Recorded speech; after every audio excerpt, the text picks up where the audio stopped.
Hello students, आज हम अपनी क्लास में एक नेम रिएक्शन करेंगे कार्बोनिल कंपाउंड्स की, जिसका नाम है कैनिज़ेरोस रिएक्शन। कैनिज़ेरोस रिएक्शन स्टार्ट करने से पहले हमें कुछ की पॉइंट्स है जो याद रखने पड़ते हैं।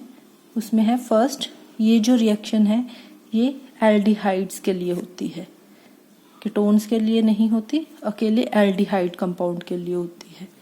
एल्डिहाइड जो है क्या होता है, C डबल बॉन्ड O, एक साइड H और इस साइड में भी H हो, कार्बन चेन कोई भी हो सकता है कंपाउंड अटैच। ठीक है। सेकंड कंडीशन, इसमें कोई अल्फा हाइड्रोजन प्रेजेंट नहीं होना चाहिए, नो अल्फा हाइड्रोजन। तो वो कैसे एल्डिहाइड्स होंगे, वो कैसे कंपाउंड्स होंगे, जैसे कि ये हमारा एक एल्डिहाइड है, इसके साथ एक कार्बन अटैच है और इसके साथ 3 अल्काइल ग्रुप अटैच है। ठीक है। तो इसके साथ अल्फा कार्बन तो है बट अल्फा हाइड्रोजन नहीं है। तो एक कैटेगरी तो ये हो सकती है। नेक्स्ट कैटेगरी क्या हो सकती है, हमारा ये एल्डिहाइड है और इसके साथ एक बेंजीन रिंग प्रेजेंट है। ये क्या है, बेंजल्डिहाइड। इसके साथ जो एडजेसेंट कार्बन है उसके 4 बॉन्ड्स जो है वो लगे हुए हैं साथ में, वो फुलफिल कर रहे हैं कंडीशन को। तो उसके साथ कोई हमारी हाइड्रोजन प्रेजेंट नहीं है, इसलिए इसमें भी कोई भी अल्फा हाइड्रोजन नहीं है। ये क्या है हमारे पास, बेंजल्डिहाइड। नेक्स्ट एक और कैटेगरी हो सकती है, जैसे कि ये एल्डिहाइड है, इस साइड इसके H लगा हो, इस साइड इसके H तो है बट अल्फा कार्बन नहीं है, इसलिए ये भी, इसमें भी अल्फा हाइड्रोजन नहीं है। ये क्या है हमारे पास, मिथेनल, और हम इसे क्या बोलते हैं, फॉर्मेल्डिहाइड। सो ये 3 कैटेगरीज हैं जिनमें अल्फा हाइड्रोजन प्रेजेंट नहीं है और इन तीनों में ये कैनिज़ेरो रिएक्शंस जो हो सकती है। एक मिथेनल हो गया जिसके साथ कोई भी कार्बन अटैच ही नहीं है, एक बेंजल्डिहाइड हो गया जिसमें एल्डिहाइड ग्रुप के साथ बेंजीन रिंग अटैच है, और एक ये कंपाउंड हो गया जिसमें एल्डिहाइड के साथ एक कार्बन के साथ 3 अल्काइल ग्रुप्स प्रेजेंट है, 2,2 ट्राई अल्काइल इथेनॉल। ठीक है। तो ये 3 कैटेगरीज हैं जिसमें ये कैनिज़ेरो रिएक्शन जो है वो हो सकती है। नेक्स्ट कंडीशन क्या है, ये in the presence of concentrated NaOH और KOH, मतलब स्ट्रॉन्ग बेस की प्रेजेंस में ये रिएक्शन होती है, कंसंट्रेटेड NaOH या फिर KH की प्रेजेंस में। थर्ड कंडीशन क्या है, ये डिस्प्रपोर्शनेशन रिएक्शन होती है।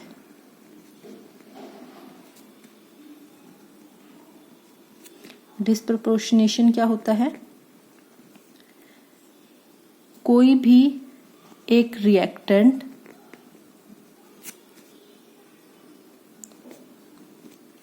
जब हम उसकी रिएक्शन करवाते हैं,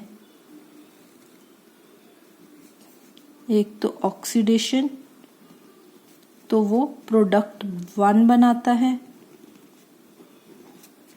और उस रिएक्टेंट को की जब हम रिडक्शन करवाते हैं तो वो प्रोडक्ट 2 बनाता है।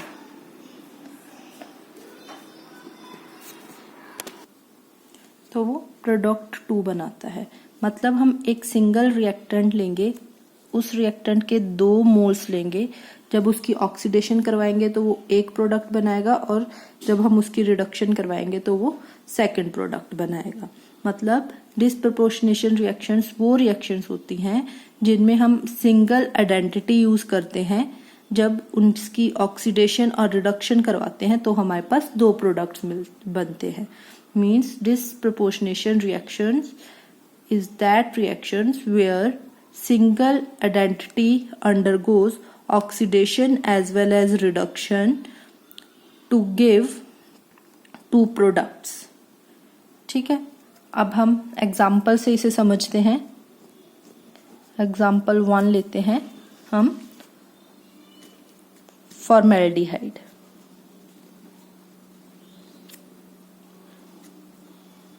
ये हमारे पास फॉर्मेल्डिहाइड है, इसके हम 2 मोल्स लेंगे। जब हम इसे कंसंट्रेटेड NaOH की प्रेजेंस में रिएक्शन करवाएंगे तो ऑक्सीडेशन के बाद हमारे पास क्या बनता है, carboxylic acid COOH, formic acid बनेगा हमारे पास।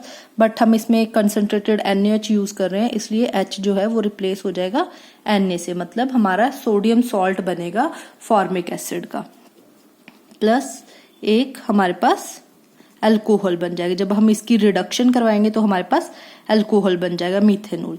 मतलब हम जब फॉर्मेल्डिहाइड लेंगे जिसमें कोई भी अल्फा हाइड्रोजन प्रेजेंट नहीं है और उसकी रिएक्शन करवाएंगे in the presence of concentrated NaOH, तो हमारे पास ऑक्सीडेशन के बाद कार्बोक्सिलिक एसिड मतलब फॉर्मिक एसिड बनेगा, sodium salt of formic acid, और दूसरा रिडक्शन करवाने के बाद हमारे पास एक अल्कोहल बनता है जो है मीथेनॉल। ठीक है, सेकंड केस लेते हैं बेंजल्डिहाइड C6H5CHO। ये हमारे पास क्या है, बेंजल्डिहाइड।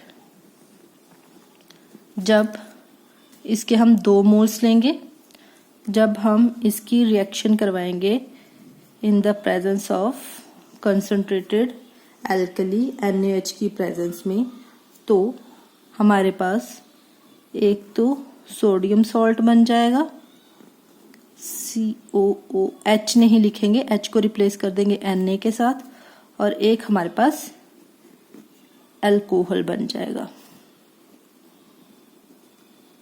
ये फिनोल नहीं है, नोमेनक्लेचर अच्छे से पढ़ना, ये हमारे पास अल्कोहल बेंजाइल अल्कोहल है। जब बेंजीन रिंग के साथ कोई कार्बन अटैच हो और उसके साथ आगे फर्दर कोई फंक्शनल ग्रुप अटैच हो तो वो बेंज बन जाता है, तो वो फिनोल नहीं रहता। ठीक है, ये बेंजाइल अल्कोहल हमारे पास फॉर्म हो जाएगा। थर्ड रिएक्शन है जब हमारे कार्बन के साथ तीनों मिथाइल ग्रुप अटैच हों, तो इसमें हमारे जो स्ट्रेट चेन है उसमें फर्स्ट कार्बन ये है, सेकंड ये है, थर्ड हम एज्यूम करते हैं ये है। ठीक है, तो हमारे पास ये 3 कार्बन्स की चेन बन रही है। ओके, तो ये क्या बन गया हमारे पास 2,2 डाइमिथाइल प्रोपेनल। जब हम इसकी कंसंट्रेटेड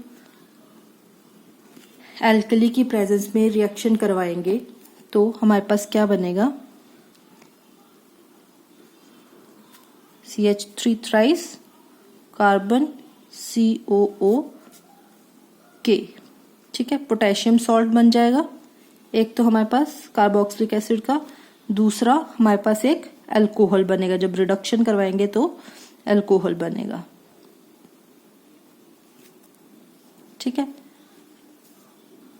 इसके भी 2 मोल्स ही यूज करेंगे। हर एक रिएक्शन में ध्यान रखना है, ये जो फर्स्ट प्रोडक्ट बन रहा है ये हमारा ऑक्सीडेशन के बाद बन रहा है, और ये जो सेकंड बन रहा है ये हमारा रिडक्शन के बाद बन रहा है।